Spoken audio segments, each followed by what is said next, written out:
I have several big stories tonight. The mayoral candidate of New York spouts more crazy talk against President Trump. Congresswoman Marjorie Taylor Greene puts forward a new bill that Trump endorses, which would change the course of America for 100 years. Democrats are vowing to block it. Elon Musk goes off on Trump's big, beautiful bill, saying he will spend untold amounts of money in the next election to remove anyone that votes for it. I have this and many other big stories. Thank you guys so much for liking and sharing these videos. Stick with me because tonight's a big update. Concerning undocumented immigrants and President Trump's promise to get the criminals out of America, mayoral candidate of New York City, Zohran Mamdani, is spouting crazy talk about how he wants to keep New York City a sanctuary city, how sanctuary cities keep America safe, and more. Let's go ahead and listen to this guy spout off some absolute crazy nonsense. Questions. Let's talk about immigration, deportation. Are you committed to keeping New York as a sanctuary city? Absolutely, because ultimately we've seen that this is a policy that has kept New Yorkers safe for decades. It's a policy that had previously been defended by Democrats and Republicans alike until the fear-mongering of this current mayor. And it's a policy that we've seen ensures that New Yorkers can get out of the shadows and into the full life of the city that they belong to. And it's one that I will be proud to stand up for. Well, you know, the border czar, Tom Homan, has said that he is planning to deploy ICE agents to New York, worksite enforcement to essentially increase and enhance the number of ICE agents here. If that happens on your watch, how do you plan to handle it? We have to stand up and fight back. And we haven't seen that from our current mayor, who has instead been working with the Trump administration to assist in their goal of building the single largest deportation force in American history. I mean, we saw ICE agents arrest a migrant at Federal Plaza, and then we saw NYPD officers arresting a pastor who was peacefully observing that arrest. Those days are going to come to an end when I'm the mayor. The NYPD's job is to create public safety in the city, not to assist ICE agents in their mission to attack the very fabric of the city. So this mayor candidate is openly saying he's going to go against Trump, that he wants it to be an even bigger sanctuary city. That way people can come out of the shadows into the light. But if people are afraid of crime, how does that make your city safer? So President Trump has already said if he doesn't work with the Trump administration after winning, that the federal government will just dry up all the funds going there. Republican Senator Thom Tillis of North Carolina has announced he will not seek re-election in 2026 after President Trump and he shared words and sparred online. He ultimately said he plans to retire. Senator Tillis was one of the two GOP senators who voted against the one big beautiful bill, citing concerns over Medicaid cuts. In his announcement, Thom Tillis criticized the decline of bipartisan cooperation in Washington, D.C., saying his decision would allow him to focus on serving North Carolina without the pressure of campaigning. Now, President Trump won North Carolina 3 elections in a row. So Trump is doing more for North Carolina than Thom Tillis. So this is great news. Now, President Trump wrote on Truth Social, great news. Senator Thom Tillis will not seek re-election. Numerous people have come forward wanting to run in the primary against Senator Thom Tillis. I will be meeting with them over the coming weeks, looking for someone who will properly represent the great people of North Carolina and, so importantly, the United States of America. Now, one of the names put forward that is seriously considering a run for the Senate seat is the president's daughter-in-law, Lara Trump. Let me know in the comments, would you want to see Senator Lara Trump come forward as an America First GOP senator? I think it would be absolutely great. Now, what most people don't realize is that President Trump has close to $1.4 billion in his war chest for helping people win the 2020 election and the 2028 presidential election. It's the single largest amount of money any president has ever controlled. President Trump is expected to attend the opening of a controversial immigration detention center in the Everglades of Florida, nicknamed Alligator Alcatraz. The facility, rapidly constructed in just a few weeks by Governor Ron DeSantis' team, on an old airplane airstrip in Miami-Dade County, will house 5,000 undocumented migrants while they are put through court and then shipped out of the United States. However, it faces significant opposition, including lawsuits not only from Democrats, but from environmental groups that say that this will be bad for the Everglades. The cost will be about $450 million a year, which is much cheaper than keeping 20 million illegal immigrants here on welfare. Now, in a post on X, Nick Sorter stated that Ron DeSantis says just in, Alligator Alcatraz will be funded using the money Biden set aside to put illegal immigrants in 5-star hotels in New York City. No more of that. So now they'll be surrounded by Everglades swamps and alligators versus posh hotels in downtown Manhattan. Elon Musk continues to be a vocal critic of what President Trump is trying to do. He said every member of Congress who campaigned on reducing government spending and then immediately voted for the biggest debt increase in history should hang their head in shame, and they will lose their primary next year if it's the last thing I do on this earth. So he's still very unhappy.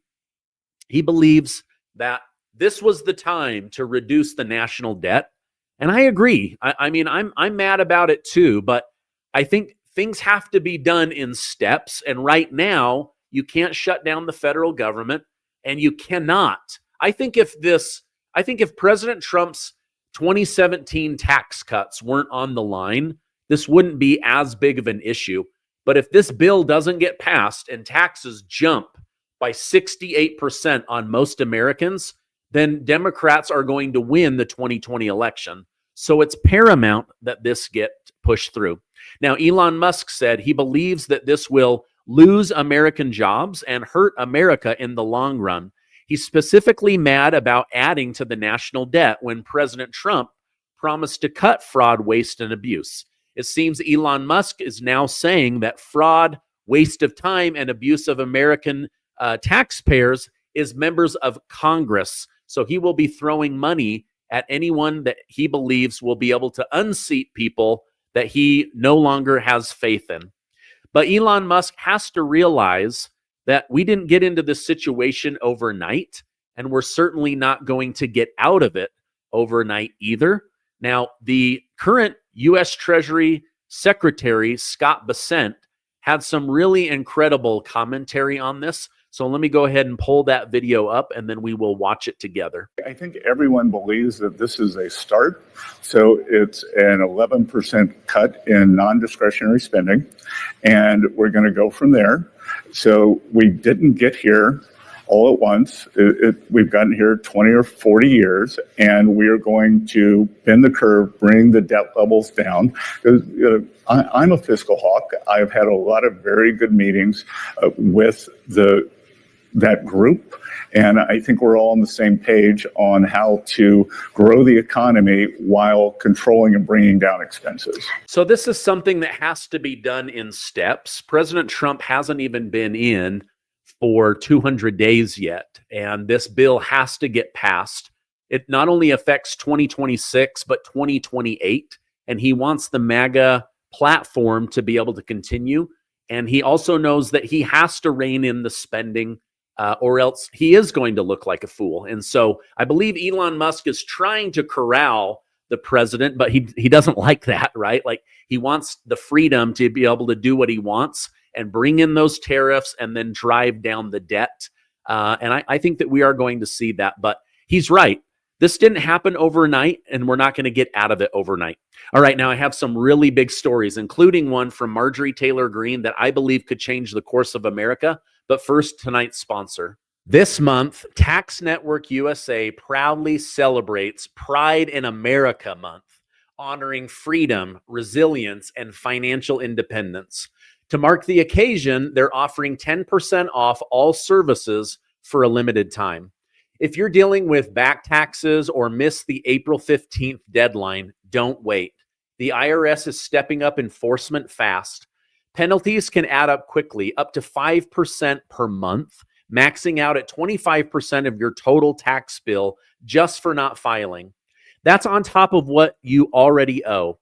But here's the good news. Tax Network USA can still help turn things around. Whether you're self-employed, run a business, or your books are a complete mess, their team knows how to cut through the chaos and find the solutions that work. Your consultation is free, and getting ahead of the problem now will help save you on headaches, on penalties, wage garnishment, and even surprise bank levies. Take the step right now by calling 800-958-1000 or visit tnusa.com/Gardner. And don't forget, this month only, you'll get 10% off as part of the Pride in America Month celebration. Regain control of your finance with expert help from Tax Network USA. Now, it's not always elected officials stopping the government's voracious appetite to abuse taxpayer money. Earlier today, controversy erupted over Senate parliamentarian Elizabeth McDonald's last-minute decision to block a provision in the new bill that would have barred 1.4 million undocumented illegal immigrants from Medicaid benefits. It would have saved billions and billions of dollars. However, this unelected Obama official has thwarted the will of 75 million MAGA voters. This has sparked outrage among conservatives like Charlie Kirk and others that are demanding that the Senate Majority Leader, John Thune, fire her.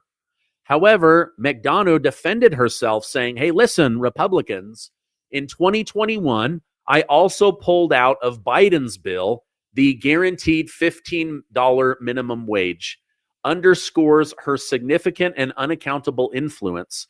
So she is now saying, listen, I've done it to both parties. This is the wrong bill.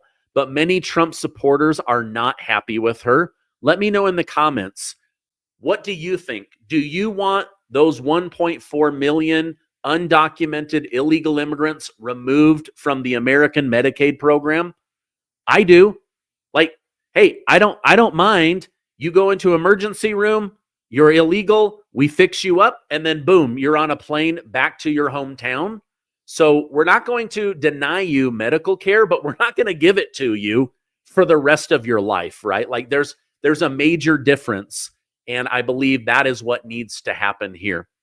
Now, here's something that I believe Trump supporters absolutely will love, and it's from Representative Marjorie Taylor Greene. This is absolutely massive. This is from Benny Johnson and Steve Miller, Trump's top advisor. Let me go ahead and bring that up on the screen. Do you agree? Elon Musk made huge news this week, posting a video about effectively the scheme to create a new political class for the Democrat Party through illegal immigration and to allow these criminal aliens to vote then in the 2024 election. That's part of the plan. You agree with that? That's baked in. There's broadly construed. There are three immediate objectives Democrats have with respect to open borders. And those are, one, this already happens. They're counted in the census, which means more congressional seats for states with illegal aliens and electoral college votes. California would have half of the electoral college votes it has right now, but for illegal immigration. Think about that. Wow. The electoral map, where this automatic giant behemoth of electoral college votes is delivered to the left immediately, is because of illegal immigration. Two, there's no citizenship verification to vote in American elections. Very few people realize this. If you ask for it, you get a form and it says, are you a citizen, yes or no? If you check the yes box, that is it. Every state that has tried to validate that, and the federal government does zero validation, has been blocked successfully in court, now going on for more than 20 years. This is a true statement without exaggeration. There's not a single state in this country where illegal aliens cannot vote simply by checking a box. And as you can imagine, the potential for massive fraud there is increased exponentially with mass mail-in voting. So if even a small percentage of Biden's illegal aliens fill out mail-in ballots, fill out ballots that go into drop boxes, etc., that would be outcome determinative in races up and down the ballot. Now, all it would take to stop this would be for the House to attach to a must-pass bill legislation requiring citizenship verification to vote in 2024. And the third thing is that as soon as they have the power and ability to do so, they would pass a law making all illegal aliens into full voting citizens. Had it not been for the fact that Joe Manchin, and Joe Manchin is indeed he's a hardcore liberal. He's voted against us on almost everything of importance. But he did one thing that was noteworthy, which is that he refused to eliminate the filibuster. If he had voted to end the filibuster, they would have, in the first month of Biden's presidency, passed a full Citizenship and Voting Rights Act for all illegal aliens in the country. And they had the votes to do it, but for the fact that Manchin didn't agree to waive the filibuster. Manchin, by the way, he supports amnesty. He would have voted for the bill. He just didn't vote to get rid of the filibuster. So those three things are the primary reasons why Democrats want an open border. There are many others. We don't have time to go into them all, but those are the three big ones. So the bill that Marjorie Taylor Greene is putting forward would exclude all illegal immigrants from even being counted in the census. Right now, they don't count citizens, they count bodies. And as Steve Miller said right now, California would lose half of its members of Congress boom, overnight, if you just got rid of illegal immigrants. Now you start shopping that around New York, New Jersey, some of these other blue areas. You get rid of the illegals, you get rid of the Democrats. Now, this is going to be very hard to pass. But Marjorie Taylor Greene put on X, I just got off the phone with President Trump. I told Trump about my new bill that I'm introducing to save America. My bill will require the U.S. Census to conduct a new census immediately upon enactment of the bill. In conducting the new census of the U.S. population, it shall require questions determining the citizenship of each individual and count U.S. citizens only. Upon completion of the census, the bill will direct states to immediately begin a redistricting of all U.S. House seat processes using the population of United States citizens only.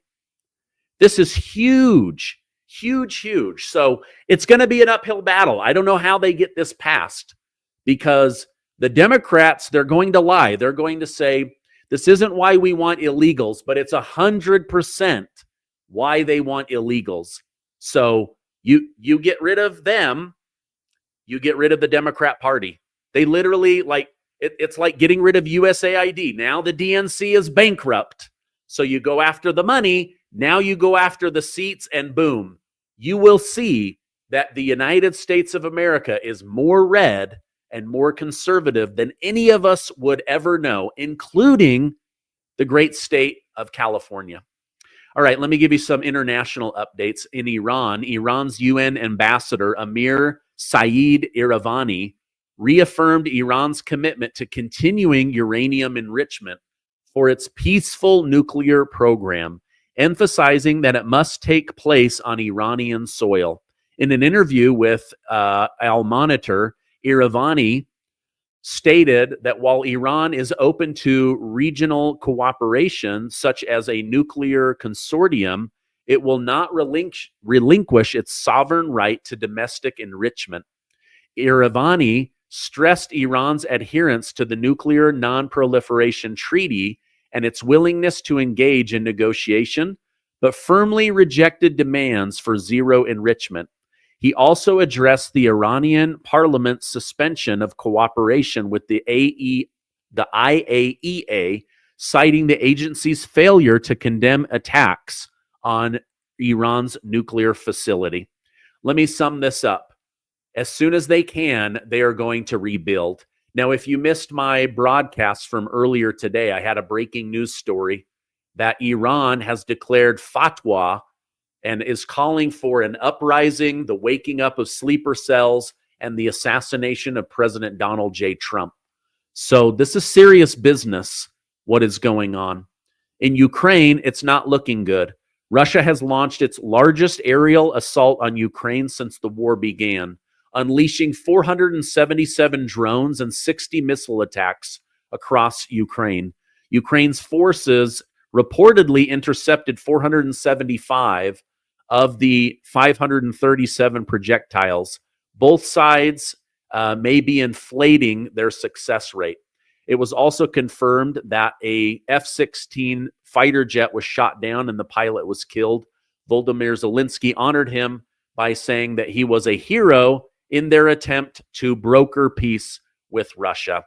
That person is a hero. However, they are not trying to broker peace. I do not believe that that is what Zelensky is trying to do. That's my update for today. If you could, give this video a like. It tells YouTube and Rumble to share it with others. Also, we're almost to 2 million amazing truth seekers. I love you guys. Stay amazing, and I will see you on the next video.